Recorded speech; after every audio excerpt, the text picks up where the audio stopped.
fellow Virgo Sun, Taurus Moons. Welcome to your 2026 Sun Moon reading. If it resonates, consider a personal reading. If you want to see this video in its entirety, go to my YouTube channel at Veronica Garnet. And if you want to see the extended version where I will be pulling clarifiers on all of the cards in addition to a card of advice for 2026, go to my Vimeo channel under Veronica Garnet.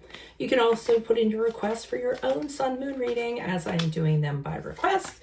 Let's get to the traits of your sign. So, Virgo Sun, Taurus Moons, you're very conservative, very old-fashioned. You tend to cling to traditions, okay? People tend to come to you because you're very wise and you're very good counsel. So they come to you for advice because all the advice that you give is very sensible. You think things out. You provide, like I said, very wise advice. Not too many things you guys can't do in life. You're very dependable. People can count on you. You're very authentic. You do have a really soft heart, even though you try to project that you're kind of cool and you know, really hard on the outside. Because you tend to see having compassion or sensitivity as a flaw. So you try to hide it behind your feelings a lot of the times. Again, you're honest, you're sincere. When you start doing something, you're absolutely committed to it. A good thing for you to do is travel, lots and lots of it. You're very consistent, very reliable when it comes to love. And once you marry for life. You guys are all about that because you like home life and you like the consistency of a home life.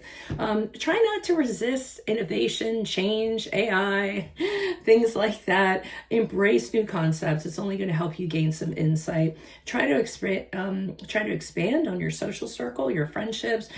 Sometimes you tend to be cautious here too. Just stick to the people who think the same way that you do, and you need to open up to other people and other ways of thinking. So let's start off with January, February, and March. Ace of Pentacles in the upright. I would expect nothing less from you Virgo Tauruses than this card. The Ace of Pentacles in the upright is a new adventure that typically is profitable. So it looks like you've come up with something, an opportunity that you want to pursue that's going to be very prosperous, that's going to bring in money of some sort, or is going to be a very, very practical means. Could also be an investment, building wealth, building assets of some sort. That's typically what that is, or a financial windfall. Now, getting into April, May, June, we have the High Priestess in reverse. Be careful of the High Priestess in reverse. I think of her as a sorceress who tries to lead you down the wrong road or tries to give you advice that should not be heeded. She's usually giving advice so that she can manipulate her way, or she can persuade things the way she wants them to be. Not a very wise person, somebody that has hidden agendas, somebody who is into validation. So they're doing everything for themselves rather than for you. So look out for that person during that period of time. Look out for this person during the period of July, August, and September. We have the King of Cups in reverse. This person is a very moody individual, typically an older person, older but immature. They are, one of the things I'm going to say right off of the bat, they like their drink, okay? The King of Cups in reverse is known to be a problem drinker, an alcoholic, but he can't stay in control of his emotions. He just is very erratic when it comes to emotions, very moody person. Sometimes he'll use his emotions to manipulate a situation. Doesn't have to be a he, but he is a masculine energy. So I would be very wary during this period of time of somebody trying to control you through using their emotions to do so.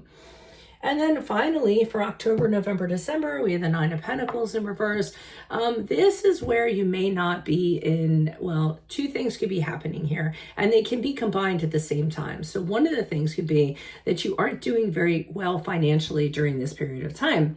It may be because you're buying more things than you actually should, which really surprised me, especially since Tauruses are very good with their finances. But it could be that you're going to lose some money somehow, may suffer some sort of debt, or just be in a financial strain of some sort. The other thing that it is that I believe you all are more prone to do is that you are working your fingers to the bone. You're absolutely obsessed with work. You're putting in more hours than you need to, not enough time at home. And what's it all really for? Okay. Now it could be, the two things are two evils. You don't have any money, so you have to work hard, you know, but you still have to take time for yourself and the people that matter to you, okay, so that you have that work-life balance. So take that into consideration during that period of time, especially since it's during the holidays. So that's all I have for you at this present time. If it does resonate, consider it a personal reading, but be sure you go to your Vimeo reading where I will be pulling clarifiers on all these cards in addition to a card of advice for 2026. Put in your requests for your sun moon readings, and otherwise, Virgo, Tauruses, I will see you in your Vimeo reading next. Adios from Veronica Garnett. Bye-bye.